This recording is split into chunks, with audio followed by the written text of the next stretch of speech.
juge et signé forfait. Quelle suite dans ce feuilleton? La force courir pour un Bénin émergent. Et pendant qu'on y est, l'axe Abuja-Cotonou qui semble se réchauffer. Les deux chefs d'État, Patrice Talon et Mohamed Bouhari, étaient en séance hier mardi. Les supputations vont bon train. Ainsi présenter la charpente de cette émission et pour vous installer les unes des journaux.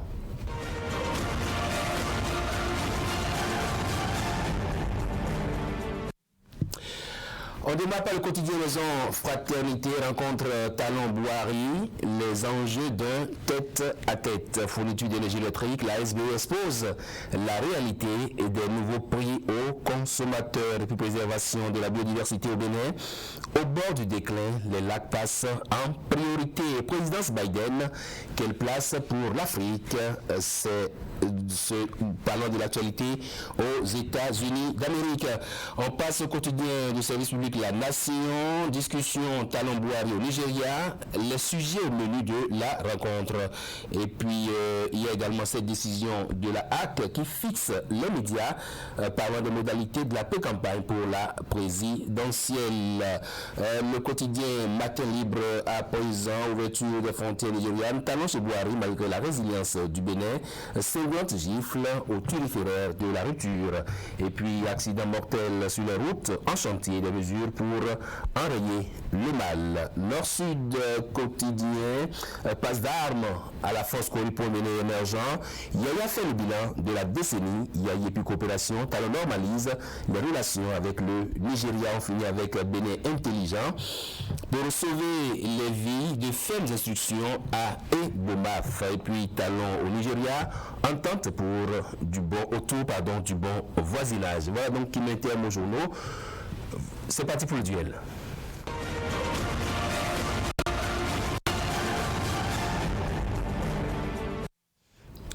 Un duel donc que nous ouvrons avec l'actualité aux États-Unis d'Amérique. Joe Biden qui est investi. Il y a quelques heures, nous assistons à la cérémonie d'investiture de Joe Biden. Trump, qui dit qu'ils reviendront. Est-ce que vous comprenez quelque chose à cette phrase de Trump?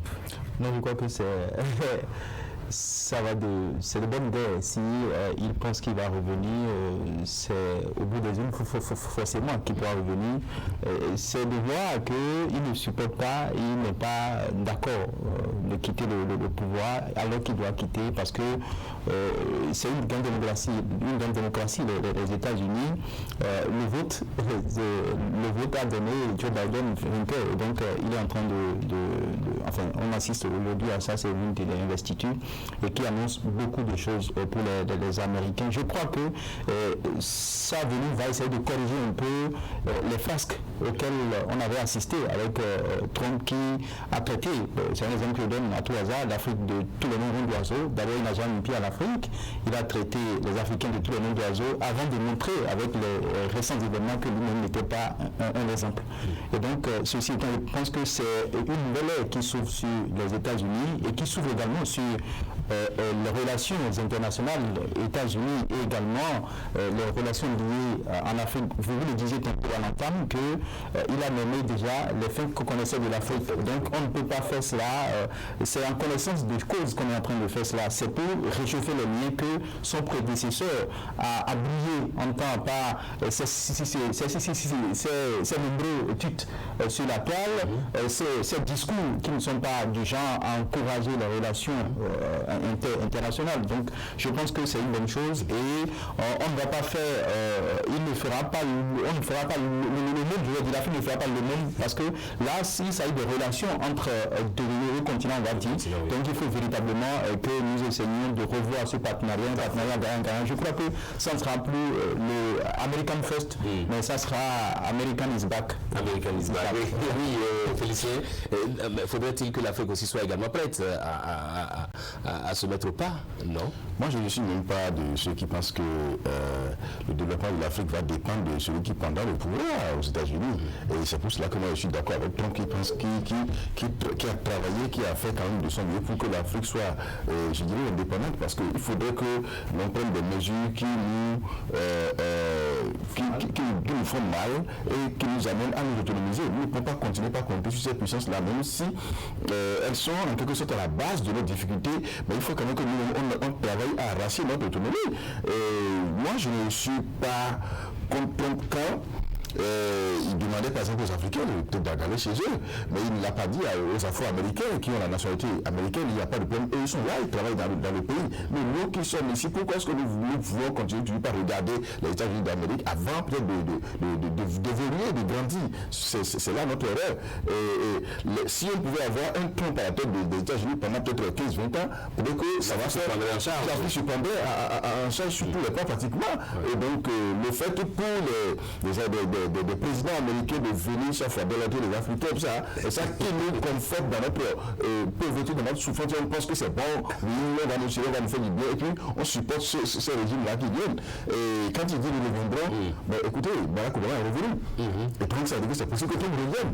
Donc quand ils le disent, je pense que c'est un défi qu'ils lancent à l'administration Biden. C'est un défi qu'ils lancent au staff politique de Biden pour dire que c'est possible que dans 5 ans, vous nous repassiez service encore. Parce que s'il y a 5 ans, Obama lui a parlé service et est revenu encore avec son régime, c'est aussi possible que Trump, d'ici 5 ans, revienne. Qu'est-ce qui peut être la gestion que fera Biden de gestion, peut-être sa politique de gestion à la tête du pays, c'est beaucoup plus ça. Vous savez que chez eux, chaque aile a sa politique de développement, sa manière de voir les choses. C'est comme ça. On parle d'Obama en réalité, mais quand on fait le bilan, qu'est-ce que le régime Obama avait apporté à l'Afrique?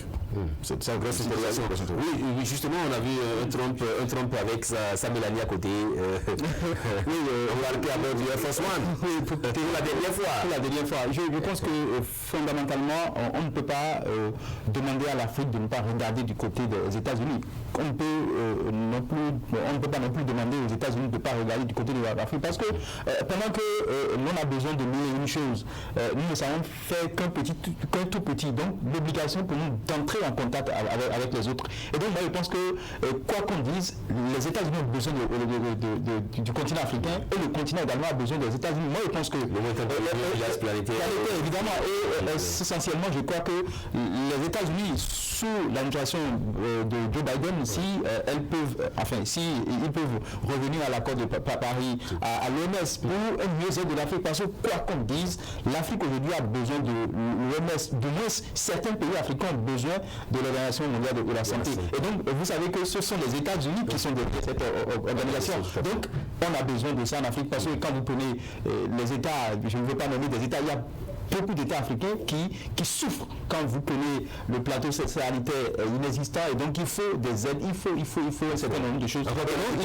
L'Afrique a contribué. Le conflit a dit il faut véritablement que nous puissions à l'interne asseoir une bonne politique. Et moi je pense que là où l'Afrique a besoin des États-Unis, parce que les États-Unis sont une grande démocratie, c'est cette fièvre que nous constatons. Une grande démocratie, vous avez dit. Mais ce que nous constatons aujourd'hui, c'est l'aide des troisième mandat. On a besoin des États-Unis pour véritablement que les choses puissent changer à ce niveau-là. Je me rappelle quand Barack Obama était président de la République, il a dit que l'Afrique n'a pas besoin des hommes forts, mais des institutions fortes. Je pense que Joe Biden doit travailler également dans ce sens pour véritablement prendre conscience à nos dirigeants qui pensent qu'il faut toujours aller au-delà de 2, 3, 4, 5 mandats avant de montrer qu'on veut réchauffer. Les États-Unis, l'Afrique, mais surtout l'Afrique qui commande plus trop.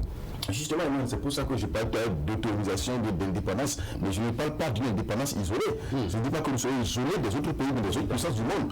Vous voyez, par exemple, prenez l'exemple du Nigeria qui, pendant plus d'1 an, sinon, a coupé, a fermé ses frontières. Avec le Bénin, au départ, on craignait, on avait peur. Mais on s'en est habitué. Aujourd'hui, les frontières sont ouvertes, mais c'est vrai que dans la ville de certaines personnes, il y a un changement, mais en réalité, il n'y a pas grand changement.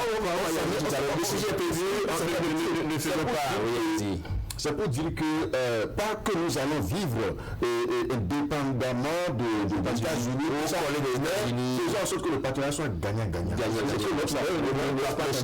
Il n'y a pas de l'OMS par exemple, c'est bon, mais quand l'OMS n'existait pas, est-ce que l'Afrique ne vivait pas? Est-ce que le peuple ne nous guérissait pas? Est-ce que nous n'avons pas de manière de nous soigner? Peut-être que ça a ses revers, oui, mais l'OMS aussi, l'OMS aussi a également ses revers. Vous avez vu ce qui s'est passé avec le coronavirus. Est-ce que l'OMS est venu nous aider ici en Afrique? Mais c'est plutôt eux qui sont éprouvés, qui sont en difficulté, mais ceux qui prennent leurs plantes et tout ce qu'il faut, aujourd'hui ils sont en bonne santé. Donc moi je pense que nous devons travailler à nous autonomiser, à avoir une certaine autosuffisance sur beaucoup de choses. Respecter aussi les Américains. le partenariat soit gagnant. Et donc que ça puisse inspirer respect aussi, parce que les Américains, celui qui donne leur donne, la qui donne leur donne. C'est comme ça. Je crois que dans l'ensemble, l'Afrique a beaucoup évolué en matière de démocratie, en matière de gestion de l'État, il faut l'avouer. C'est dans quelques pays africains que nous constatons encore les méfaits de la mauvaise gouvernance, où 2, 3, 4 présidents ne veulent pas quitter le pouvoir. Sinon, en dehors de ces quelques présidents, le reste, ça va. Les pays sont plus ou moins bien gouvernés, on va dire. Et comme l'a rappelé le collègue, pour que véritablement l'Afrique arrive à s'imposer, c'est que les jeunes Africains doivent véritablement se faire former et pour discuter d'égal avec les Américains, pour proposer des projets aux Américains, pour que le gouvernement également puisse proposer des choses, parce que vous l'avez rappelé tout à l'heure, la main qui donne ordonne, et donc on est obligé de suivre. Et je crois qu'avec l'arrivée de Joe Biden, les programmes comme Millennium Challenge compte du business seront renforcés, et ça aiderait beaucoup. Est-ce que justement vous voyez un peu cette Afrique-là qui exprime une certaine aisance à être avec des démocrates? Est-ce que vous voyez l'Afrique vraiment prête à changer la donne? Il y a des questions, on va passer à un sujet. Vous savez, on dit souvent que l'habitude est une seconde nature. Tout ce que vous voyez aujourd'hui comme mot lié à la démocratie africaine, je crois que c'est notre habitude. C'est une réalité. C'est une réalité, j'allais dire. Vous savez, chez nous, quand on désigne un roi, c'est à vie. Quand on désigne chef, c'est à vie. Oui. Donc ça fait partie de notre tradition. Donc les gens pensent que quand ils sont élus président, c'est qu'ils vont rester à vie, et donc ils produisent des tests, ils sont là.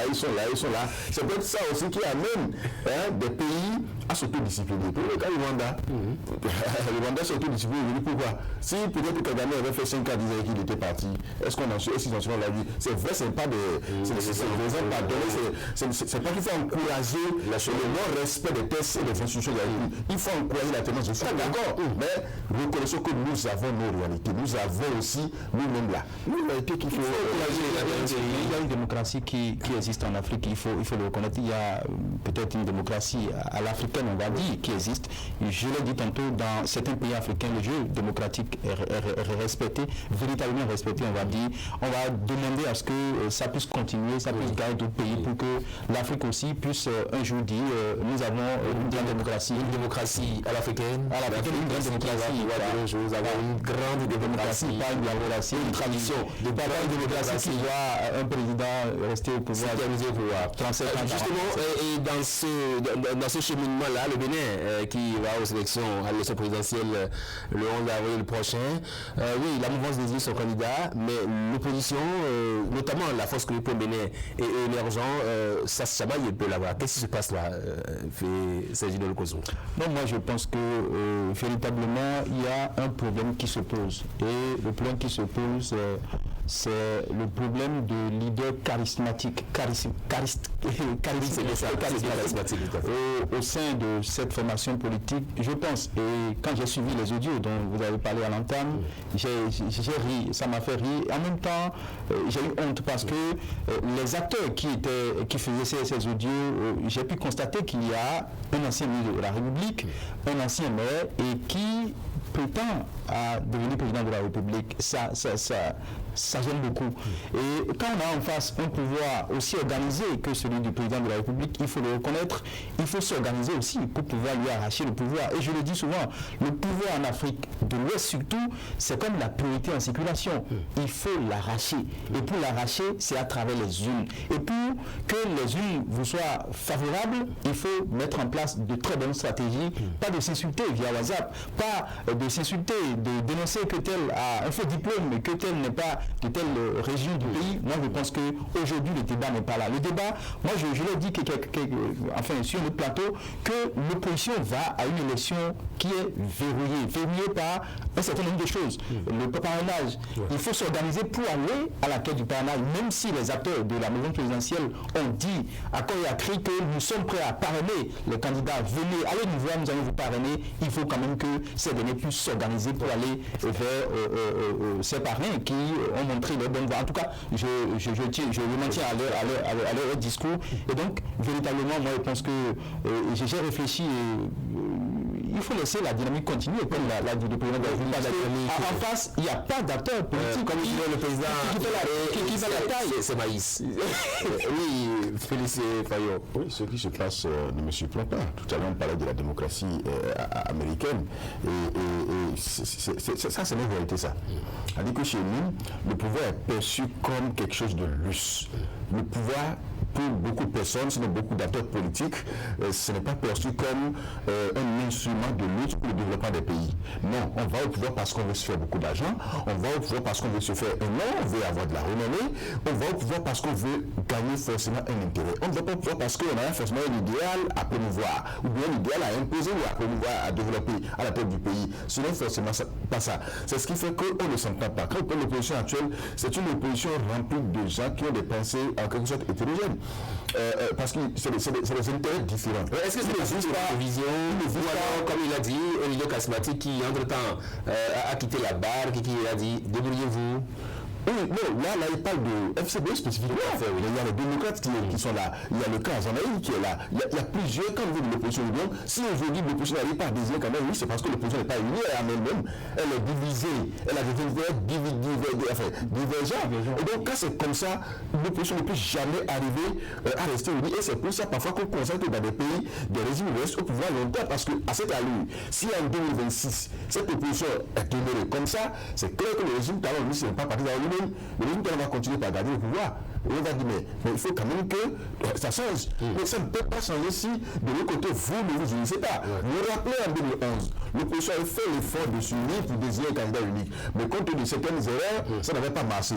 Mais en 2015, lorsque cette vous avez en 2011, il y avait eu ce chaos retentissant, le premier chaos de l'histoire démocratique du pays. C'est ça que je parle, c'est cette année-là qu'il y avait quand même un candidat de l'Union de la Nation. Donc, malgré qu'ils étaient au sein de cette union-là, des gens avaient d'autres intérêts. Ils n'avaient pas travaillé comme cela souvent parce que celui qui est désigné n'était pas peut-être celui qui est aimé de tous. En 2014, enfin 2014-15, mais quand les gens sont entendus, ils se sont mis ensemble. Vous avez vu comment ils ont pris le pouvoir facilement, ils ont fait tomber ceux qui étaient là. Ils les ont fait tomber parce que le régime était tombé, tout à fait, en quelque sorte. Donc, tant que ceux qui sont là aujourd'hui ne vont pas réussir à se mettre ensemble, et ça c'est pas pour demain, c'est clair que la mouvance va continuer par garder le pouvoir. Et on va peut-être penser qu'on ne veut pas de l'alternance, tout ça, mais c'est ça aussi une réalité. Ça revient toujours, comment on appelle, la tradition africaine dont moi je parle. Quand on prend vie dans une dynastie, on dit celui qui ça c'est bon. Je pense que si l'opposition arrivait à s'organiser, ils peuvent prendre le pouvoir, parce que c'est également ça, le rôle d'un parti politique, c'est d'avoir une vision, une idéologie, et puis de chercher à convaincre le pouvoir d'État. C'est parvenir à rester organisé. À rester organisé, c'est ça le défi. Et je pense que, comme l'a dit le confrère, ça n'est pas pour aujourd'hui. Et il faut véritablement que les acteurs politiques de l'opposition puissent s'organiser si véritablement ils tiennent à arracher le pouvoir. Sinon, à la lue 2021, puisque un des acteurs a dit qu'ils ne sont pas encore prêts pour 2021. Et il a même conseillé à l'essayer de l'éponge.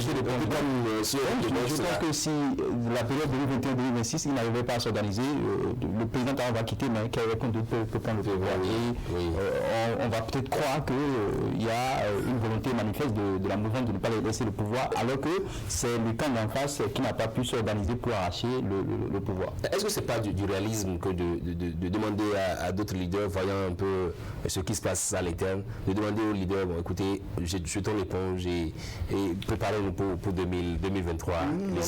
Quand il va le dire, ça ne va pas arranger ceux qui sont au pouvoir. Il faut quand même que l'élection soit une élection crédible. Il faut quand même que la compétition soit faite, que la soit lieu. Elle est bien ouverte. Mais si l'opposition dit, nous jetons l'éponge, il n'y a plus de compétition. Mais ce qui se passe, ça réduit un peu les dépenses, les charges.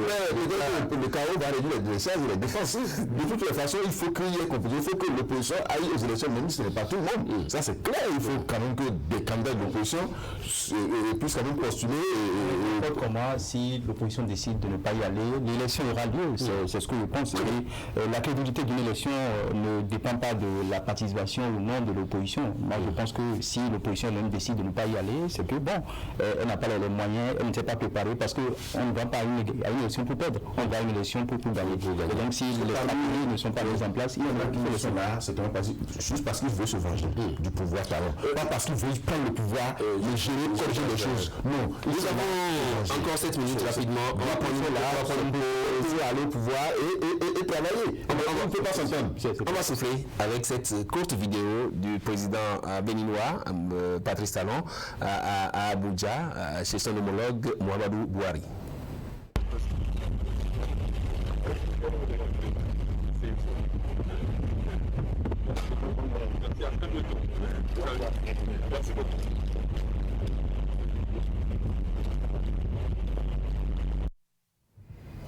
Oui, Patrice Talon qui prenait congé de son homologue nigérien, Muhammadu Buhari.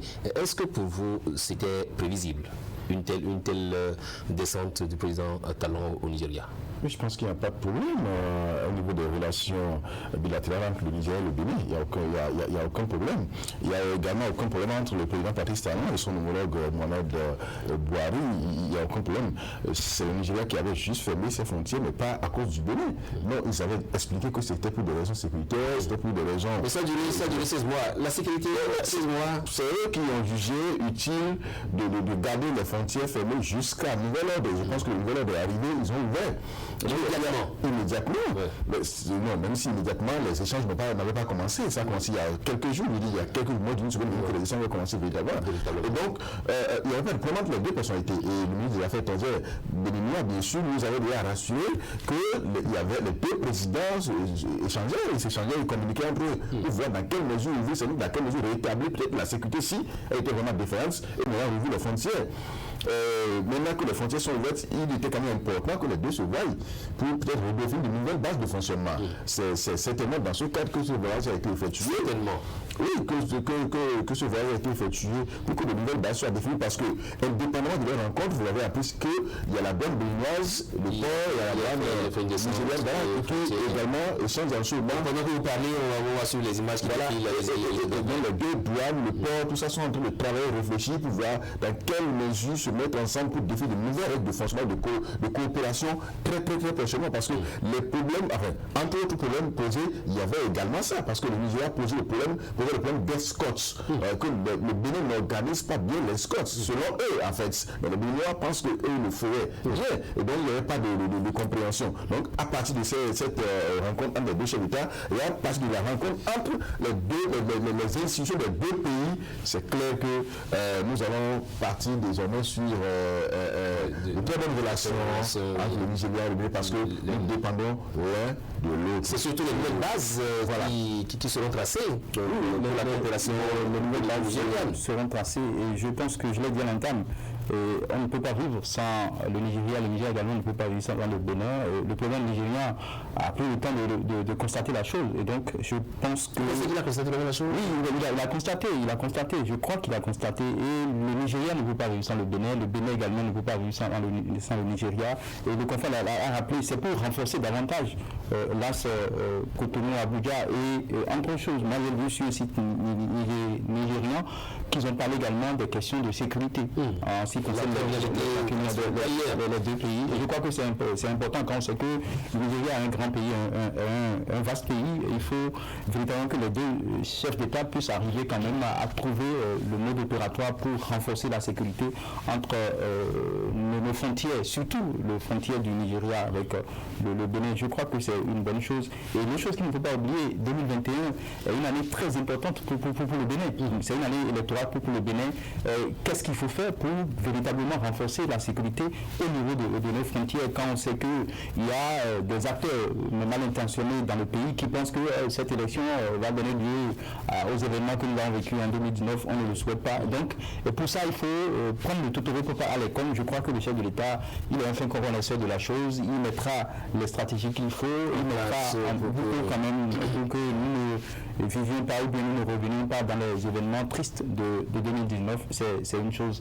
Est-ce qu'on peut conclure en quelques secondes que c'est le bon voisinage qui est ainsi au beau fixe? Oui, le bon voisinage est d'office ou de moins. Les acteurs sont en train de travailler pour que le bon voisinage soit au office. C'est ce que nous demandons parce que le Nigeria, quoi qu'on dise, quand vous questionnez l'histoire, il y a des frontières. C'est le Nigeria qui avait tracé ces frontières-là pour venir vers le Bénin. Et donc, le Nigeria ne peut pas vivre sans le Bénin. Le Bénin ne peut également vivre sans le Nigeria, même si les 16 mois ont montré que nous avons pu quand même gérer ces chocs exogènes et c'est une chose importante et on doit aller. Nous sommes des frères.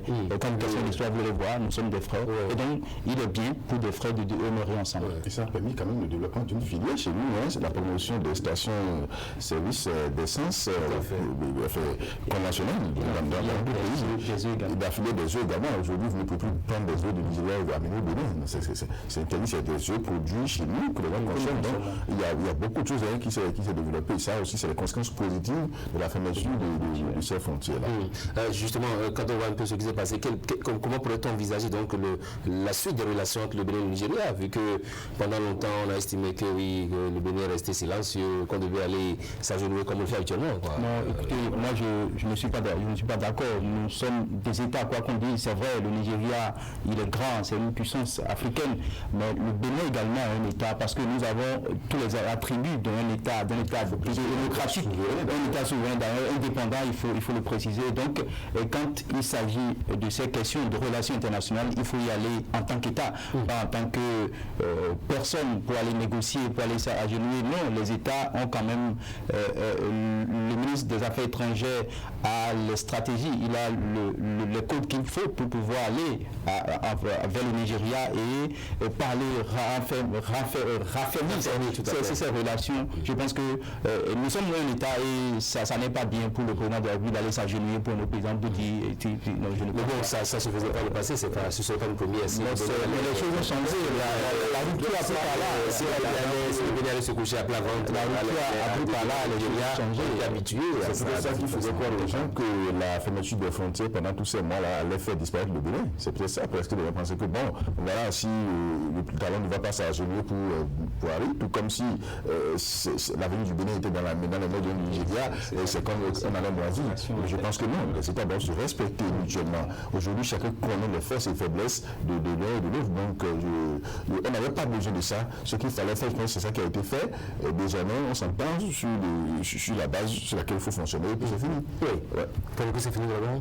Oui, les frontières seront totalement ouvertes et donc les transactions les échanges qu'il y a eu entre non seulement les deux chefs d'État, mais des institutions, les douanes et le conseil. Merci. Donc, c'était le duel. Merci à vous, Sergio Lokosso. C'est moi, je vous remercie. Heureuse année à vous. À tous les téléspectateurs et toutes les téléspectatrices qui nous regardent. Heureuse année également à vous. Félicitations. Merci beaucoup. Et à toute la population de Diakotomé. Bien sûr. Vous marquez du terrain à Diakotomé. Merci. On va sur le journal et revenir juste après.